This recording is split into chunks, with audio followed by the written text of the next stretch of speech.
इयत्ता 8वीचं मराठी सुलभ भारती पुस्तक मी बघत होते आता मुलाचा अभ्यास घेताना आणि त्याच्या पुस्तकातली कविता झुळूक ही पानं पलटता झुळूक नाव वाचलं आणि पहिली ओळ वाचली, की लगेच मला शाळेतले दिवस आठवले.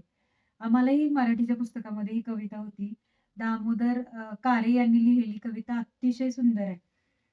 अ, वाचनाचा थोडासा प्रयत्न करते.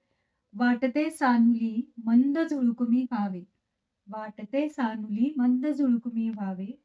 घेईन ओढ मन तिकडे स्वैर झुकावे. घेईल ओढ मन तिकडे स्वैर झुकावे.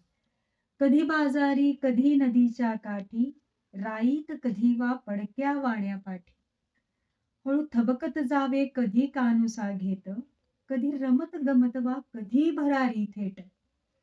लावूनी अंगुली कलिकेला हळूवार. ती फुलून बघेतो व्हावे पार पसार. परी जाता जाता सुगंध संगे न्यावा.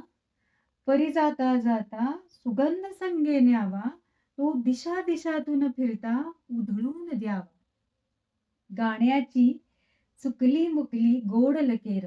गाण्याची चुकली मुकली गोड लकेर. झुळझुळ झऱ्याची पसरावी चौफेर.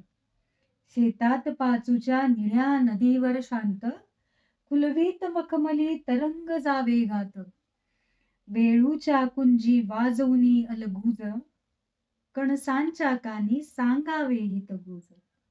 शिंपावी डोही फुले बकुळीची सारी. गळुनी जांभळे पिकली भुळभुळ दिरी. दिनभर राबुनी दमला दिसता कोणी. टवटवी मुखावर आणावी बिलगुनी. स्वच्छंद अशा या करुणी नाना मौजा. घ्यावया विसावा यावे मी तिनी सांजा. घ्यावा विसावा यावे मी तिनी सांजा. खूप सुंदर कविता झुळूक.